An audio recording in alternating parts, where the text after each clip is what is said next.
हिरण्यकशिपु के अंत से सभी अत्यंत प्रसन्न थे। देवता हर्षित थे, मनुष्य आनंद से झूम रहे थे, पंचतत्व उत्सव मना रहे थे। तभी कुछ ऐसा हुआ कि सभी सन्न रह गए। वे भयभीत होकर एक दूसरे के निकट आ गए, इशारे करने लगे और उस गर्जना को सुनने लगे जिसने समूचे ब्रह्मांड को भीतर तक हिला दिया था। एक क्षण पहले उस ध्वनि ने उन्हें हर्षोल्लास से भर दिया था, किंतु अब वही आवाज़ उन्हें भयभीत कर रही थी। विष्णु ने एक संकट का तो अंत कर दिया, किंतु साथ में एक नया संकट उत्पन्न हो गया जो पिछले वाले से भी अधिक भयंकर था। ऐसा प्रतीत हुआ कि भगवान विष्णु मूल रूप में लौटने के बजाय नरसिंह रूप में ही रह गए थे। वह अब भी रोष की अवस्था में थे जिसमें उन्होंने असुर की आंतों को निकाला था। ऐसा लगा कि उस नृशंस वध ने नरसिंह अवतार को और भड़का दिया। वे उग्रता से आगे बढ़ रहे थे, मानो सब कुछ नष्ट कर देंगे। ब्रह्मांड कांप उठा। वह भयभीत था कि कहीं नरसिंह उसे चीर न डाले। ब्रह्मा ने तुरंत प्रहलाद को विष्णु से प्रार्थना करने को कहा। प्रहलाद ने हर संभव प्रयास किया, किंतु कोई लाभ नहीं हुआ। फिर ब्रह्मा ने शिव की ओर देखा। श्री हरि ने आपके रुद्र तांडव रूप को शांत किया था, अब उन्हें नियंत्रित करने की आपकी बारी है।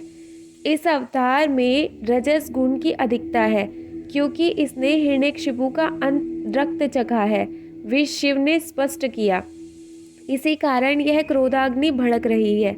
यदि हमने इस देह को नष्ट नहीं किया तो श्री हरि सदा के लिए हिंसक रूप में ही रह जाएंगे।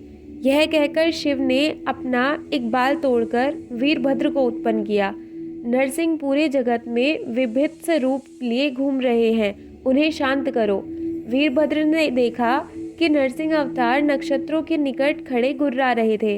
वे एक एक करके उन सबको तोड़ने का प्रयास कर रहे थे।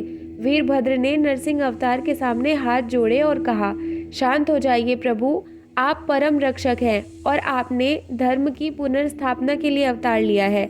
नरसिंह के रूप में आपका उद्देश्य पूर्ण हो चुका है। यह अवतार मुखौटा मात्र है, इसे अपना चेहरा न बनने दे। इस बर्बर और हिंसक शरीर के नीचे आत्मा को न दबने दे। इसका अंत करके पुनः अपने परोपकारी स्वरूप में लौट आइए। किंतु नरसिंह ने अंबर को खरोचना शुरू कर दिया। उन्होंने झपटकर वीरभद्र पर भी आक्रमण किया तो उसने तुरंत समर्पण कर दिया। वीरभद्र को पता था कि उसके लिए विष्णु का सामना करना असंभव था। वह पीछे हटा और फिर अचानक रुक गया। कुछ विचित्र हो रहा था। सूरज छिपने लगा था, नक्षत्रों की चमक फीकी पड़ रही थी। आकाश गंगा पर जैसे ग्रहण सा लग गया था। नरसिंह के समक्ष कोई प्रकट हो रहा था। विशालकाय पंखों ने संपूर्ण आकाश को ढक लिया। उनकी सरसराहट नरसिंह की गर्जना से भी तेज थी और उनकी चमक सभी नक्षत्रों के प्रकाश से अधिक थी। वीरभद्र घुटनों के बल बैठ गया और महादेव को देखने लगा, परंतु इस बार शिव उस रूप में प्रकट नहीं हुए थे जिस रूप में वीरभद्र उन्हें देखता था। महादेव ने भी एक अवतार लिया था, नरसिंह जैसा एक प्रतापी शंकर रूप। उस अवतार का आधा भाग 8 पैरों वाला सिंह का था और शेष आधा भाग सहस्त्र भुजाधारी सुनहरे पक्षी का।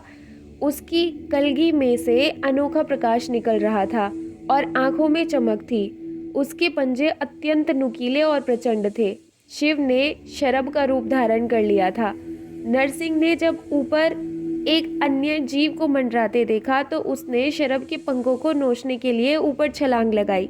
वह शरभ की आंखें फोड़ना और चोंच तोड़ देना चाहते थे, किंतु हिंसक नरसिंह जितनी ऊंची छलांग लगाता शरभ उतना ही ऊपर उठ जाता था। वह नरसिंह के ठीक ऊपर था, किंतु हर बार उसकी पहुंच से दूर। ऊंचा, ऊंचा और ऊंचा। फिर शरभ ने झपट्टा मारा। उसने नीचे की ओर गोता लगाया और नरसिंह को पंजों में जकड़ लिया और ऊपर उड़ गया। ऊपर और ऊपर, बहुत ऊपर, हर लोक से ऊपर, हर आयाम और हर संभव क्षेत्र के पार, बहुत ऊपर, ब्रह्मांड के सर्वोच्च शिखर से भी ऊपर पहुंचकर शरभ ने नरसिंह को छोड़ दिया। ब्रह्मांड नरसिंह को पृथ्वी की ओर गिरते देख रहा था। वह विशाल उल्का की भांति तेजी से नीचे गिरता चला गया। नरसिंह अवतार जो ही धरती से टकराया वह आवेश की मुद्रा से बाहर आ गया। शरभ ने तत्काल नरसिंह का सिर काट डाला। अंत में शरभ ने नरसिंह की खाल उतार ली और शरीर के भीतर के अवयव भी निकाल दिए। इस प्रकार विष्णु अपने अवतार से मुक्त हुए।